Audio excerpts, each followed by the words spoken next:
My granddaughter, my only family, knelt before me, tears streaming down her face. She begged me to save her future by co-signing a loan, using my home, my soul, as collateral. Blinded by love, I agreed. The next day she vanished. Then the bank called. I picked up expecting to hear that my home was lost. But they didn't ask about the debt. They asked me a question, and I knew the trap I had set was about to spring. Before we continue, please subscribe to the channel and let us know where you are listening in the comments. The historian's clause. It sounds so formal, so detached. But the story behind it is anything but. It is a story born from love, etched in memory, and sealed by a promise to the woman who knew my heart better than I knew it myself. To understand the trap, you must first understand the treasure it was designed to protect. You must understand my Lily. Our story began not with joy, but with an almost unbearable sorrow. I remember the day as if it were etched in glass. A rainy Tuesday in autumn, the sky a weeping shade of gray. A single phone call, the detached voice of a state trooper, and the world I knew was shattered. My daughter, my only child, and her husband were gone, victims of a senseless accident on a wet highway. In the deafening silence that followed, I was left with only one thing: the small, trembling hand of my 5-year-old granddaughter, Lily. As I knelt down to look into her wide, terrified eyes, I saw not just a reflection of my own grief, but the ghost of my late wife, Clara, and our daughter, stolen from us far too soon. In that instant, my vast, empty world of sorrow shrank to the size of that tiny hand. She became my anchor, my purpose, my entire horizon. This house, the one I had, just gambled on a piece of paper, was never just a structure of wood and brick to me. It is the living archive of my family's history. It's the home where Clara and I celebrated our first anniversary, the walls that absorbed the laughter of our daughter as she grew. Every worn spot on the hardwood floor is a chapter in our story. There by the fireplace is where Lily took her first wobbly steps, chasing a sunbeam. The pencil marks etched into the kitchen door frame, a quiet testament to her growth, chart her journey from a small child to a young woman. I wasn't just her grandfather. By necessity, I became her father, her mother, her confidant, her historian, was a history teacher. My life's passion was to find the lessons and the wisdom buried in the past. I tried with all my being to give that gift to Lily. Our bedtime stories were not fairy tales. They were true tales of courageous queens, brilliant inventors, and resilient explorers. I wanted her to know that character wasn't something you were given, but something you forged in the fires of adversity. I remember one evening, she was about 7, curled up in my armchair as I told her the story of Queen Boudica. Her eyes were wide with wonder. "She fought a whole army, Grandpa?" she'd asked, her small voice filled with awe. "She did, sweetheart," I'd replied, smoothing her hair. "Because she was protecting her family and her home. Some things are always worth fighting for." She had looked at me, her expression serious. "Like you fought to keep our home after Grandma Clara was gone?" The innocence of the question struck me to my core. "Exactly like that, Lilybug. Exactly like that." For a time, my lessons seemed to be taking root. She was a bright, curious child, with a heart that seemed boundless in its affection.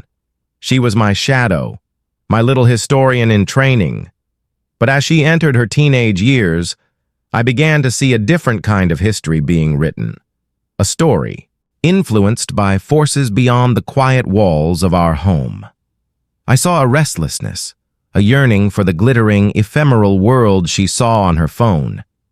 It was a change that Clara, my pragmatic and keenly observant wife, had foreseen with a clarity that still unnerves me. I can still hear her voice, a gentle warning across the years.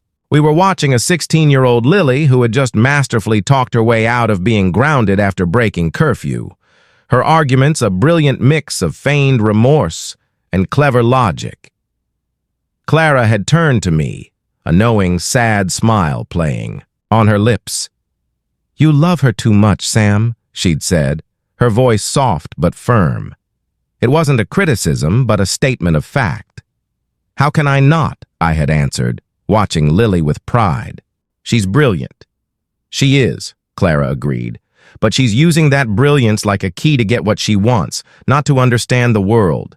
You see the girl you want her to be, not always the person she is. Be careful. Your heart is not a fortress." I had dismissed her concerns then. I saw Lily's cleverness as burgeoning intelligence, her persuasive skills as a sign of future leadership. I, the historian, believed in the inherent goodness of people, in their capacity to learn from their mistakes. I refused to see the subtle weeds of entitlement that were beginning to sprout in the garden I so lovingly tended. Clara's words became a haunting refrain after she passed, and Lily went off to college. The distance between us became ideological. She entered a new world that worshipped different heroes, not the ones of courage and integrity from my books, but the ones of instant fame and effortless wealth from her social media feeds. She fell in with a new crowd, and with them, a new insidious influence entered her life, a boyfriend named Julian. He was the personification of every warning Clara had ever given me. I met Julian during Thanksgiving of Lily's sophomore year. She had called me a week prior, her voice a cascade of practiced enthusiasm. "Grandpa, I'm bringing a friend home for the holiday. His name is Julian, and he's amazing. He's a startup founder, super smart. His family is in Europe, so he has nowhere to go. You won't mind, will you?"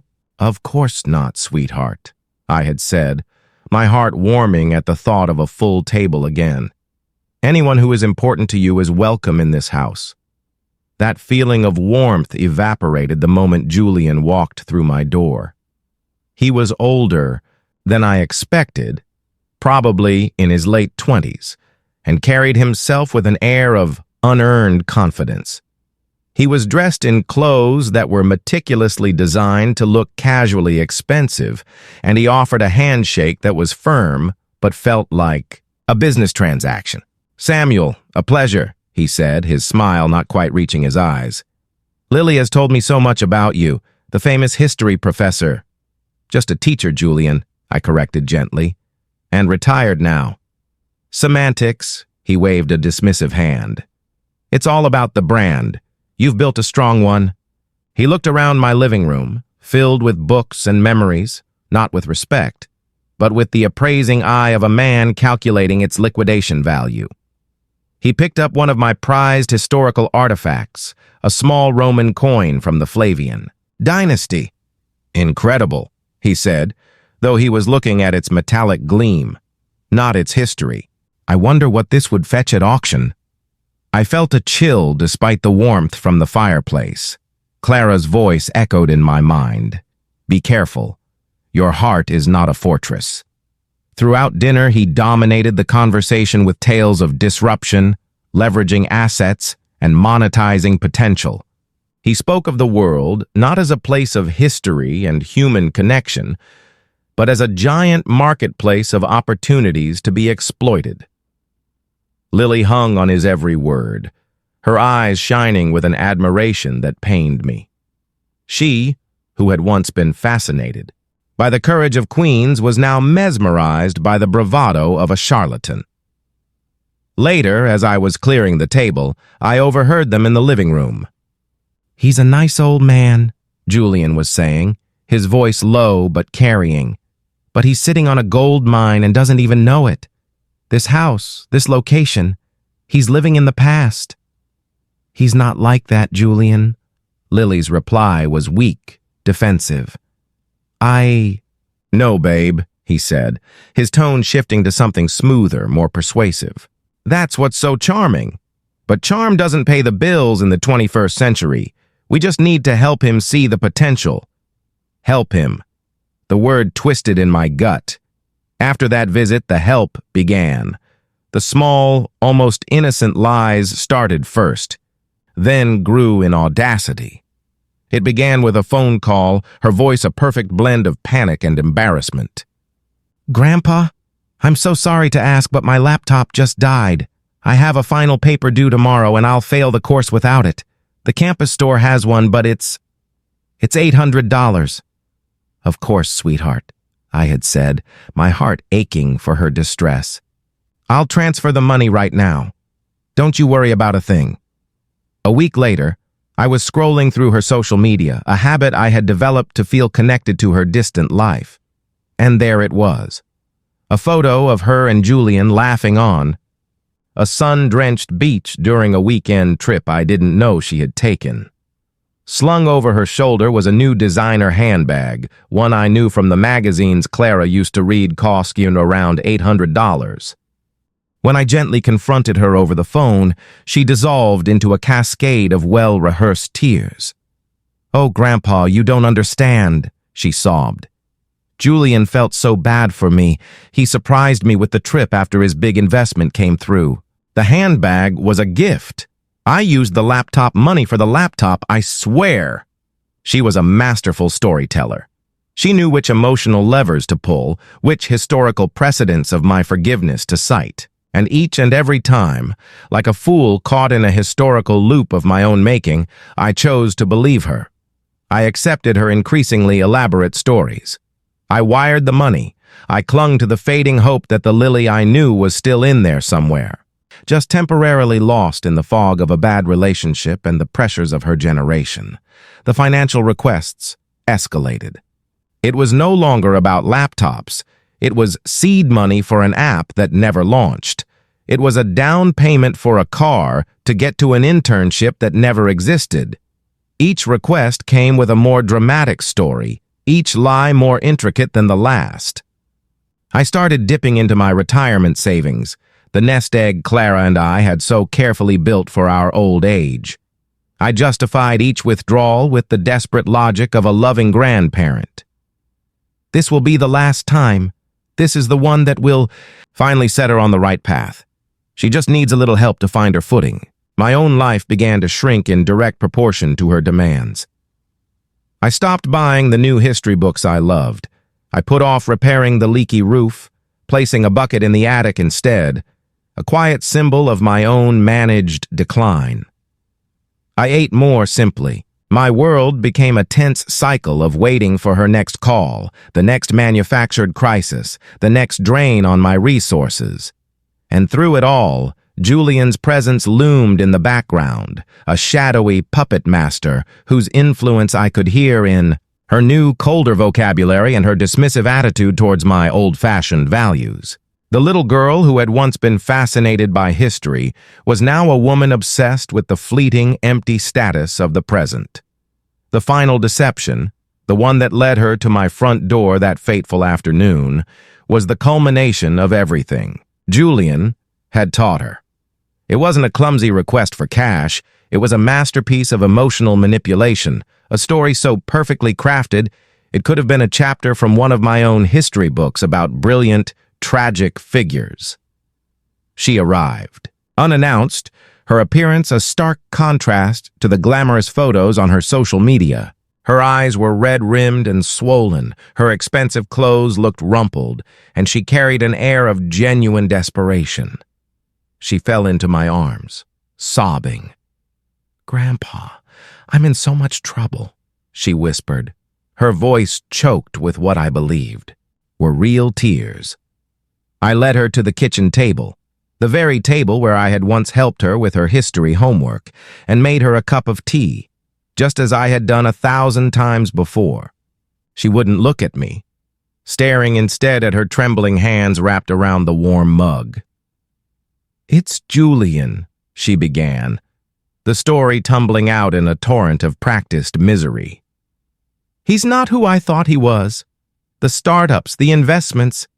It was all a lie. He's in debt, deep debt, and he's dragging me down with him. He's become controlling. I'm scared, Grandpa." She then presented her solution, her grand escape plan. It was a wholesome, respectable dream, a narrative designed to appeal directly to my old-fashioned heart. "I have a chance to start over," she said, her voice filled with a fragile hope. "I want to open a small business, an online bakery. I've even written a business plan." She pushed a glossy, professionally bound document across the table. It was filled with impressive charts and inflated projections, undoubtedly Julian's work, but I didn't see that then. All I saw was a flicker of the ambitious, brilliant girl I had raised. "The bank loves the idea," she continued, "but they won't. Give me the loan without a co-signer, without collateral. I don't have anything, Grandpa. You're my only hope." She looked up at me, her eyes pleading. $50,000. That's all I need. It's not for him, it's for me. It's my only way to get away from him, to finally become the strong, independent woman you always taught me to be. It was a perfect story. A symphony of deceit where every note was perfectly tuned to my deepest vulnerabilities. It preyed on my fear for her safety, my disappointment in her life choices, and my desperate, undying hope that she would finally embrace the values of hard work and independence. It was a checkmate move in a game I didn't even know we were playing. It was the story of a damsel in distress, and she was casting me as her knight in shining armor. And so, as I sat in the sterile quiet of the bank a few days later, the loan officer sliding the thick stack of papers across the desk, all of Clara's warnings, all the red flags I had willfully ignored for years. They all faded into the background. All I could see was the tear-streaked face of the 5-year-old girl who had clung to my hand at her mother's funeral. All I could hear was her voice, filled with a hope I was desperate to believe in. I picked up the pen. I was no longer a retired history teacher. I was a man on a rescue mission. I was not just co-signing a loan. I was, I believed, saving my granddaughter's life. I was protecting the last precious piece of my family legacy. I signed my name, and in doing so, I willingly placed the soul of my life, this house, this vessel of memories and history, into her hands. I bet everything on the belief that somewhere deep inside, the little girl I had raised was finally ready to come home. It was a bet I was about to lose in the most spectacular and painful way possible. The bank approved the loan within 24 hours. Lily called me, her voice ecstatic. "Thank you, Grandpa. You've given me my life back. I'll call you as soon as I get the lease for the bakery kitchen signed." That was the last time I heard her voice. The first day passed in a state of quiet optimism. I imagined her, busy and happy, buying flour and sugar, designing her website. By the second day, a sliver of unease began to creep in. I tried calling her, but her phone went straight to voicemail. I told myself she was just busy, overwhelmed, with her new venture. By the third day, the unease had grown into a cold, heavy knot of dread in my stomach. Her voicemail was full. Her social media accounts had been deleted. She had, in every practical sense, vanished. I sat alone in the quiet of my house, the silence amplifying the frantic beating of my own heart. I walked from room to room, the memories contained within the walls mocking me. There was the armchair where I had taught her to read. There was the garden where she had helped me plant roses. And there, on the mantelpiece, was the portrait of Clara, her painted eyes looking at me with a sad, knowing expression that seemed to say, "I told you so."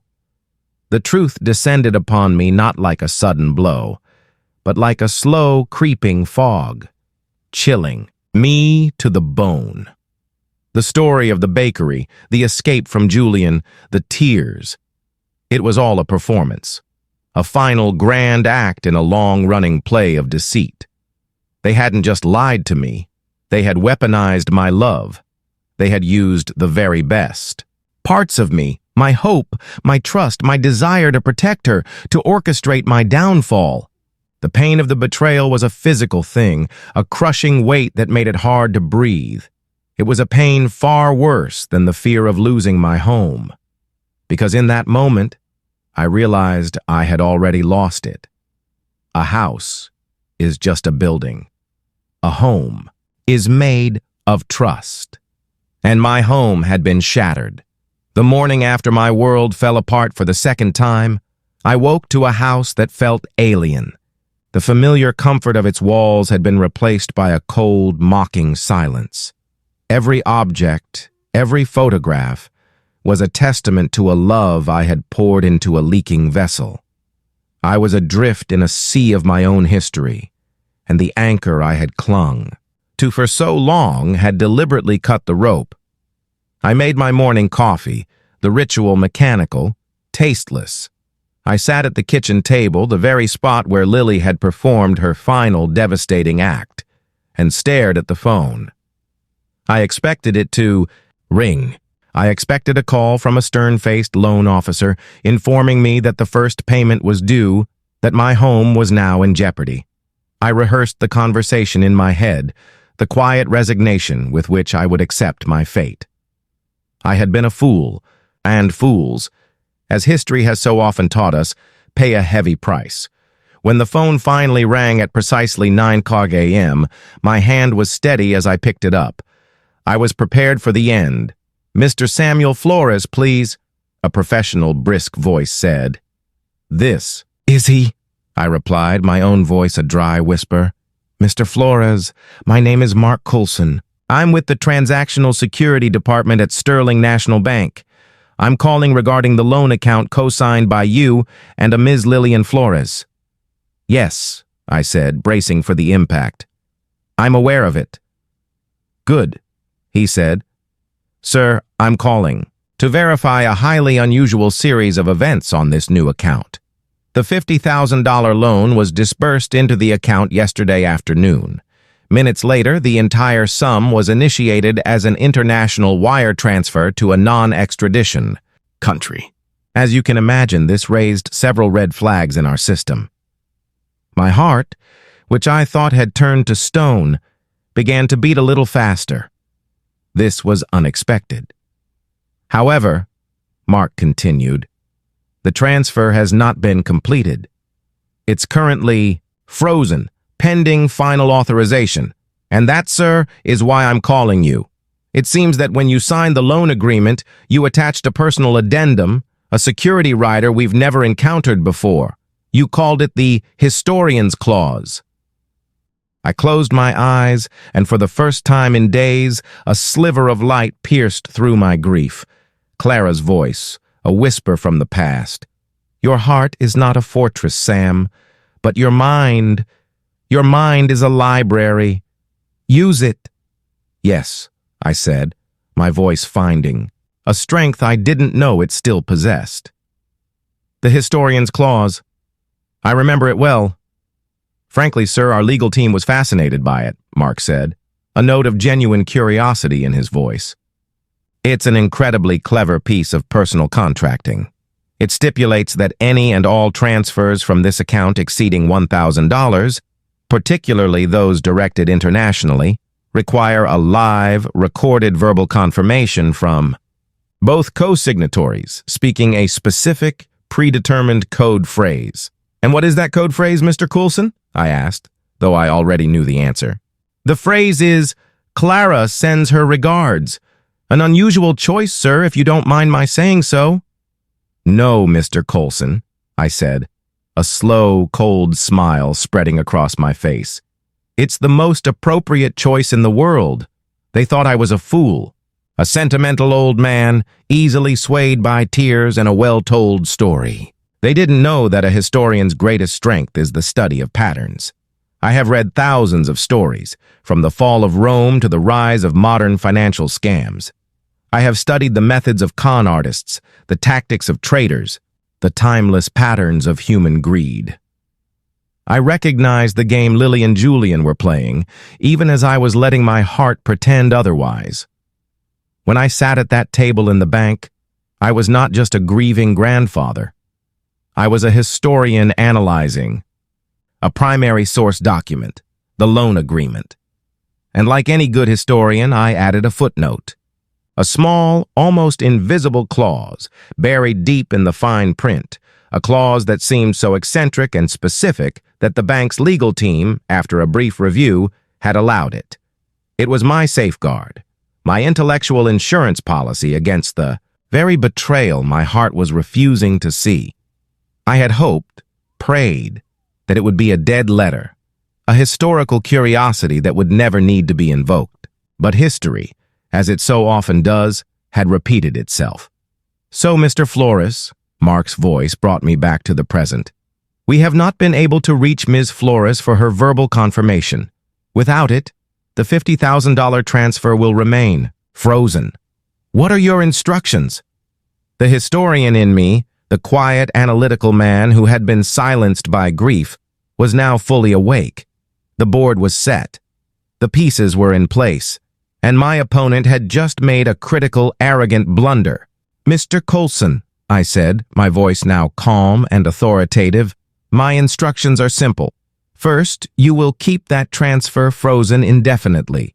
Second, you will not under any circumstances inform Ms. Flores that the transfer is frozen. Let her believe the money is on its way. And third, Mr. Coulson, as a student of history myself, I'm curious. Your bank has robust international security protocols. Is it hypothetically possible to trace the physical location of the bank where a fraudulent withdrawal is being attempted?" There was a long pause on the other end of the line. I could hear the faint click of a keyboard, the hum of a busy office. Mark Coulson, the bank security agent, was no doubt consulting his protocols, weighing the risks of involving himself in what was clearly more than a standard fraud case. I had deliberately used the phrase, "a student of history myself," a calculated gamble, a small breadcrumb dropped into the conversation to see if it would be picked up. "Hypothetically, Mr. Flores," Mark finally said, his professional tone now tinged with something else, intrigue. "Our systems are designed to detect and flag destination accounts, but pinpointing a physical location of an attempted withdrawal in real time, especially in a non-extradition treaty country, that would require a more hands-on approach. It's not standard procedure." "I understand," I said, my voice calm and measured. "But let us speak for a moment not as banker and client, but as two students of history.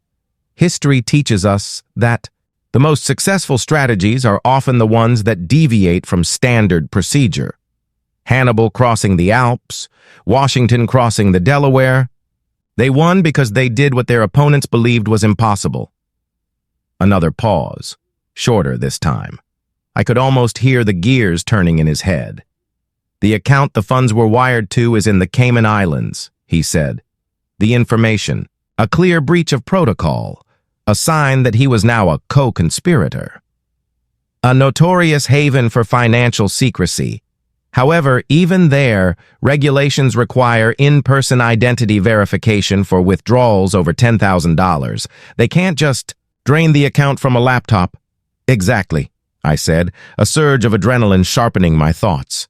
"They will have to walk into a specific bank at a specific time to claim their prize. They are arrogant. They believe they have won. They will become careless." "What are you proposing, Mr. Flores?" Mark asked, his voice now a conspiratorial whisper. "I am proposing a lesson in history, Mr. Coulson," I replied. "A lesson about overreach and consequence. I need you to do something for me. I need you to send a single official-looking email to the destination account. The email should state that due to international transfer protocols, the funds will be held for a mandatory 48-hour security review, after which they will be fully cleared and available for withdrawal. Can you do that?"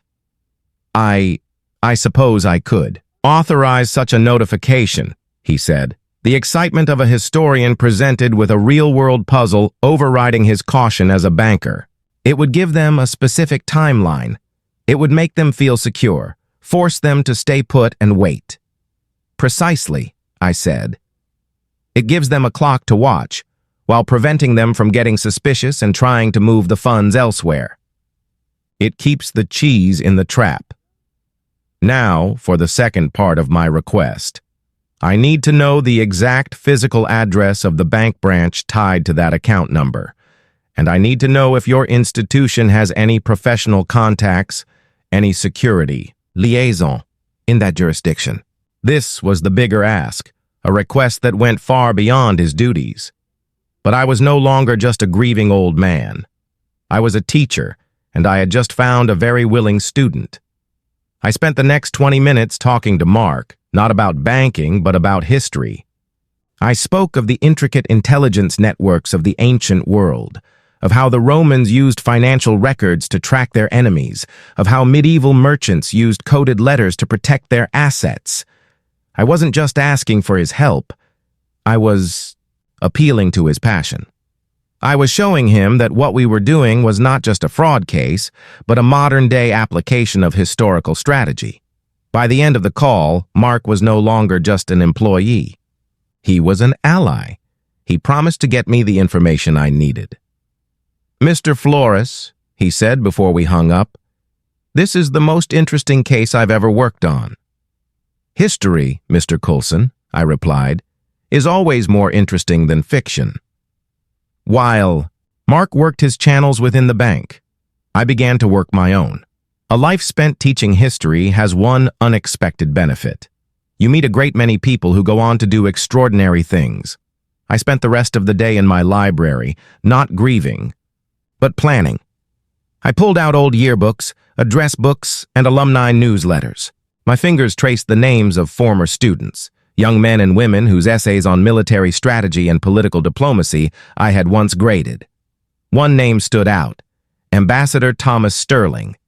He had been one of my brightest students, a young man with a brilliant mind for international relations. He was now a respected, if retired, diplomat who had spent years building relationships in the complex political landscape of the Caribbean. He owed me nothing. But I remembered a conversation we'd had at his graduation where he'd thanked me for teaching him that history is not just the study of the past, but the key to shaping the future.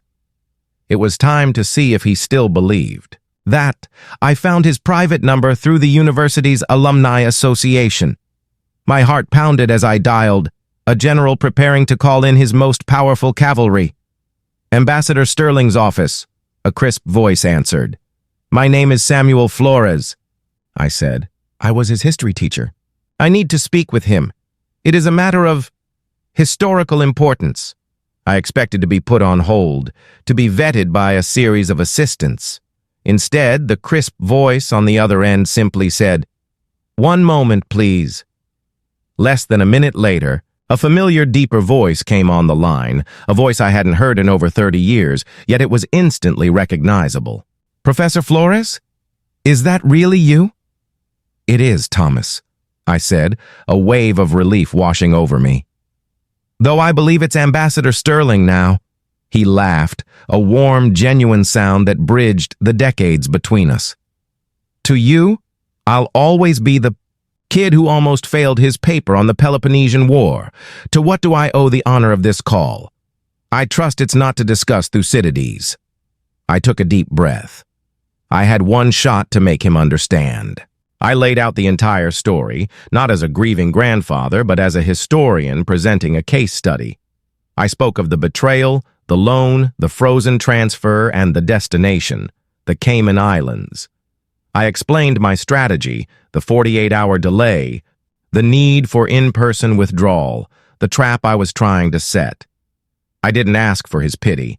I appealed to his sense of justice and his strategic mind.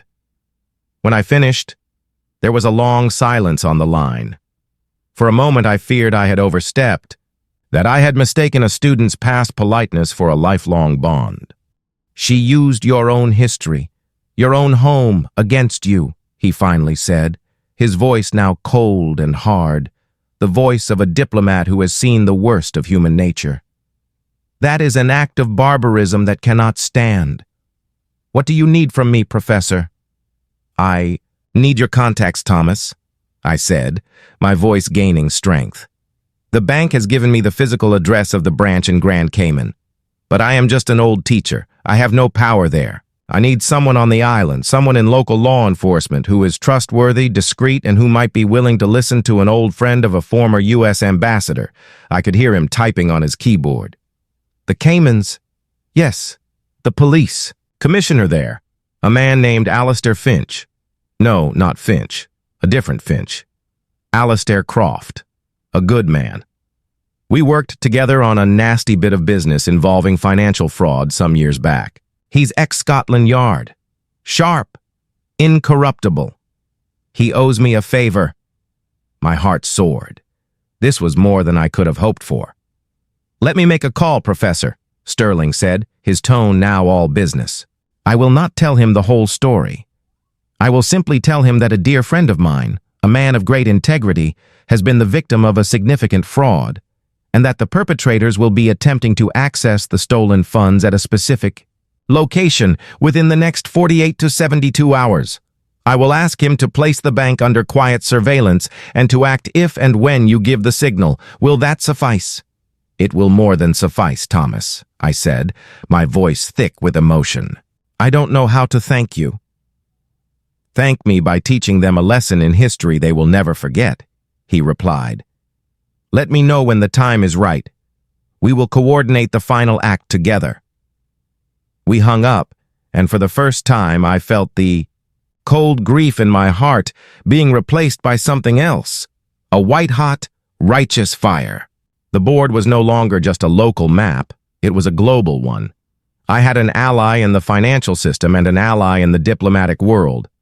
Julian and Lily thought they were playing a simple game of deception against a feeble old man. They had no idea they were now the targets of a coordinated international operation. The next morning, I received a call from Mark Coulson at the bank. It's done, Mr. Flores, he said, an excited tremor in his voice. The notification has been sent. According to the email, their funds will be available for withdrawal tomorrow morning at 10 a.m. Cayman time. And the location? I asked. Sterling. National Bank, Grand Cayman Branch, 124 Cardinal Avenue. I've also managed to pull the security camera access for the lobby. It's a long shot, but I might be able to get you a live feed. The man was a genius. He had gone above and beyond. Mark, I said, when this is over, you and I will have a long talk about the history of the Knights Templar. I think you'll find their banking system fascinating. I could hear him smile through the phone. The final piece was in place. I called Ambassador Sterling and gave him the timeline. The trap was set. The bait was laid. The hunters were in position. All that was left was for the prey to walk into the snare. I spent that final night not in fear or anxiety, but in quiet contemplation. I looked at the picture of Clara on my mantelpiece. I'm sorry it came to this, my love, I whispered to her. I tried to give her a chance to choose the right path, but she chose this one. History, like life, is a series of choices and consequences. I knew what I was doing was not just about getting the money back. It was about fulfilling my promise to Clara. It was about teaching Lily the one lesson she had refused to learn, that there are no shortcuts in life, that every action has a reaction, and that the long, patient arc of history always, eventually, bends towards justice. The morning of the sting operation, my quiet, book-lined study transformed into a makeshift command center. My laptop was open, displaying a slightly grainy but clear live feed from the lobby of the Sterling National Bank in Grand Cayman, a feed Mark Coulson had miraculously managed to secure. My phone was on speaker, connected to a conference call with Ambassador Thomas Sterling in Washington, D.C. It was 7 a.m. my time, 10 a.m. in the Caymans. The trap was officially open for business. Are we certain they'll show up, Professor? Sterling's voice was a calm, steady presence in the tense silence. History suggests they will, Thomas, I replied, my eyes glued to the screen. Greed is a powerful motivator. They believe $50,000 is waiting for them. They've been patient for 48 hours. They won't wait a minute longer. On the screen, the bank lobby was a picture of tropical professionalism. Men and women in crisp business attire moved with a sense of purpose. It was an ordinary day, but I knew just out of frame, a team of plainclothes officers, hand-picked by Commissioner Croft, were in position. One was pretending to read a newspaper on a bench across the street. Another was in line at a coffee shop next door. They were all connected, waiting for the signal. My own heart was pounding a steady, heavy rhythm against my ribs. I was a retired history teacher, orchestrating a transnational sting operation from my armchair. The absurdity of it was not lost on me, but it was overshadowed by a cold, clear sense of purpose. This was not a classroom exercise. This was a final exam, and the subject was justice. For what felt like an eternity, we watched. The digital clock in the corner of the video feed ticked forward with agonizing slowness. 10:05. 10:10. A sliver of doubt began to creep into my mind. Had they gotten spooked? Had they sensed something was wrong? Patience, Professor. Sterling's voice cut through my thoughts as if he could read my mind. The arrogant are often late. It's a power play. They want the bank to wait for them, not the other way around. He was right, of course. At 10:17 a.m., a taxi pulled up to the curb outside the bank's large glass doors. My breath caught in my throat. Two figures emerged. Even in the pixelated feed, they were unmistakable. There was Julian, dressed in a loud, expensive-looking linen suit, his sunglasses pushed on top of his head. He exuded an air of smug triumph. And beside him was Lily. My Lily. She was wearing a bright summer dress, looking more like a tourist on a luxury vacation than a fugitive who had just betrayed her only family. They were laughing, a carefree, joyful sound that the lobby microphone faintly picked up. The sound twisted like a knife in my gut. They were laughing while my life, my home, my entire history hung in the balance. They walked into the bank, arm in arm, radiating entitlement. They didn't even glance around. They walked straight to the VIP services desk, the one reserved for high-value clients. They had no idea they were the highest-value targets the bank had that day. "Okay, they're inside," Sterling said, his voice now a low, tense command. "Commissioner Croft's men are on my signal. Professor, the stage is yours. Tell us when to bring. Down the curtain." I watched them on the screen. I saw Lily hand her passport to the bank teller. I saw the teller smile politely, then discreetly press a button under his desk, the silent alarm Mark had told me about. The teller was in on it. Everyone was in on it, except for the two people at the center of the storm. The teller began to type, feigning a slow, methodical verification process. "Just a few moments, Ms. Flores." His voice came through the feed. "It's a large international transfer. We just need to finalize the security protocols." This was it, the moment of truth. My finger hovered over the call button for Ambassador Sterling. I could end it right now. I could give the signal, and their world would come crashing down. But then I saw something that gave me pause. Lily, while waiting, glanced around the lobby. Her laughter had faded. Her confident posture had been replaced by a subtle nervousness. She was fidgeting with the strap of her handbag, her eyes darting towards the doors. Was it fear, guilt, or just the impatience of a thief about to get her score?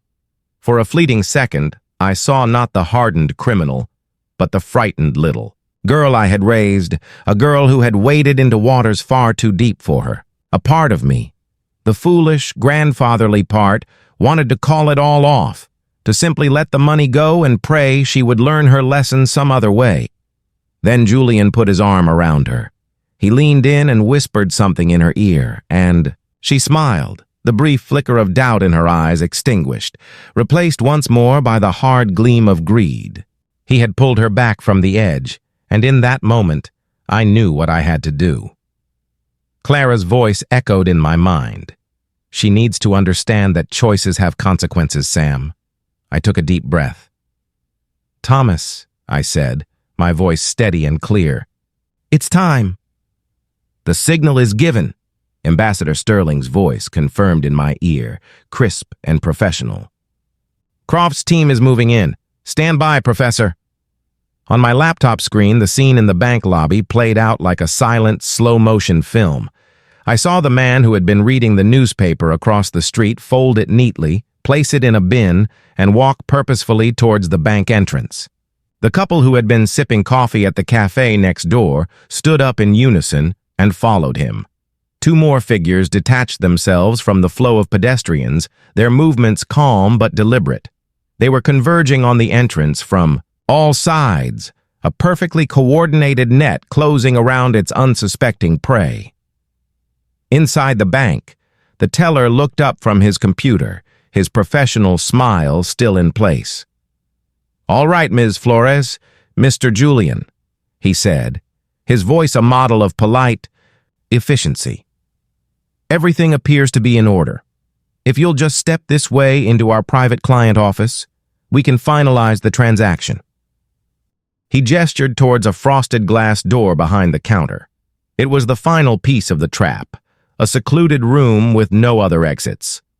Julian, puffing out his chest, confidently led Lily towards the door, no doubt imagining the special treatment was a perk reserved for people of his imagined status. They disappeared inside. The moment the door clicked shut, the trap was sprung. Through the frosted glass, I could see only silhouettes. I saw the two of them sit down. I saw another figure, presumably the bank manager, enter and sit opposite them. And then I saw the plainclothes officers, led by the man with the newspaper, enter the bank. They didn't rush. They didn't draw weapons. They walked calmly, professionally, to the private office and entered, closing the door behind them. The live feed had no audio from inside the room, but I didn't need it. I could imagine the scene perfectly. The shift on Julian's face from smug expectation to confused surprise, then to dawning horror as Commissioner Croft introduced himself. I could imagine Lily's confident smile faltering, crumbling into disbelief, as the reality of their situation became inescapable. "We have them, Professor," Sterling's voice relayed. "Croft is reading them their rights now. Julian is resisting, as expected. The girl, she's completely fallen apart." I closed my eyes, a wave of profound sadness washing over me, so powerful, it almost eclipsed the sense of victory. I pictured Lily, not as the confident con artist in the bank, but as the little girl I had taught to read, the girl whose scraped knees I had bandaged, the girl whose nightmares I had soothed. What had I done? Had I saved her, or had I merely orchestrated her destruction? As if hearing my thoughts, Sterling spoke again. "You did the right thing, Sam. History is filled with well-intentioned people who failed to act. You acted. You drew a line." Minutes later, the door to the private office opened. Julian emerged first, flanked by two officers, his face a mask of purple rage, shouting threats and accusations. He was a cornered animal, stripped of his charm, revealing the ugly, pathetic creature underneath. Then came Lily. She was not in handcuffs. One of Croft's female officers had a gentle hand on her arm. Her face was pale, streaked with tears, her body trembling. As they led her across the lobby, her eyes, wide with shock and despair, seemed to stare directly into the security camera, as if she were looking across the thousands of miles of ocean and seeing me sitting in my quiet study. In that look, I saw not anger, but a devastating, soul-crushing bewilderment. She looked like a child who had just realized that the game she was playing was real and that she had lost everything. The phone rang. It was the ambassador again. "We have them, Sam," he said, his voice softer now. "The money is secure. It will be returned to your account in full. Croft's men found evidence of multiple other scams on Julian's laptop. He's going away for a very long time. As for Lily, Because she is a first-time offender and appears to have been under his influence, the commissioner is willing to be lenient, especially with your testimony. But she will face consequences. Thank you, Thomas, I said, my voice hoarse. Thank you for everything. It is I who should thank you, Professor, he replied. It's not every day one gets to see a history lesson taught so effectively. After we hung up, I leaned back in my chair, the silence of the house pressing in on me. There was no elation, no triumphant sense of revenge. There was only the quiet, heavy finality of it all. I looked at the picture of Clara, her knowing smile, seeming to offer both approval and sympathy. I had kept my promise. I had protected our home, our legacy. I had taught Lily the hardest lesson of all, that the arc of history is long, but it bends toward justice. But in doing so, I had to break my own heart. I hadn't just saved my house. I had been forced to save my granddaughter from herself. And that was a victory that felt, in every way that mattered, like a profound and terrible loss. In the months that followed, my life settled into a new, unfamiliar rhythm. The house, once a symbol of my impending loss, now felt like a quiet sanctuary again, a fortress that had withstood a siege. The $50,000 was returned to my account, but I never thought of it as my money. It was a scar, a painful reminder of a trust that had been broken. Julian, as Ambassador Sterling had predicted, faced the full force of the law. Evidence uncovered on his laptop linked him to a string of international scams, and he was sentenced to a long prison term. He vanished from our lives, a historical footnote in a chapter I was trying to close. Lily's fate was more complicated. True to his word, Commissioner Croft was lenient. With my testimony explaining the extent of Julian's manipulation and my agreement to cover her legal fees, she was given a suspended sentence, contingent on 2 years of mandatory community service and psychological counseling. The loan was officially nullified. She was free, but she was not unscathed. She had to face the consequences of her choices, not in a jail cell, but in the quiet, difficult work of rebuilding a life she had tried to build on a foundation of lies. She returned to the States, not to the glamorous world she had craved, but to a small, unassuming town a few states away, a place where no one knew her name. For a long time, we did not speak. The silence between us was a chasm of shame and pain, too wide to cross with simple words. I sent her a small allowance each month, enough to live on but not enough to be comfortable, and I did not attach any conditions. It was not an act of forgiveness, not yet, but a simple acknowledgement that she was still, in spite of everything, my blood. I spent my days reconnecting with the things I had almost lost. I worked in my garden, the one Clara had planted, finding a quiet solace in the patient work of nurturing life. I went back to volunteering at the local library, surrounded by the comforting scent of old books and the quiet hum of people seeking knowledge. I was healing, slowly, methodically, just as a historian pieces together the fragmented narratives of the past. Almost a year to the day after the incident in the Caymans, I received a letter. It was a simple handwritten note on plain paper, the handwriting shaky, uncertain. It was from Lily. "Grandpa," it began, "I don't expect you to forgive me. I don't think I've forgiven myself. For a long time, I was angry.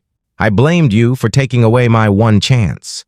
But the therapy, the community service, working with people who have real problems, it's taught me something. The story I told you about wanting to escape a bad man and start a new life. It was a lie, but it was also the deepest truth I'd ever told. I just chose the wrong way to do it." She wrote that she had a job, a real job, as a waitress in a small diner. She was taking one community college class at a time, paying for it herself.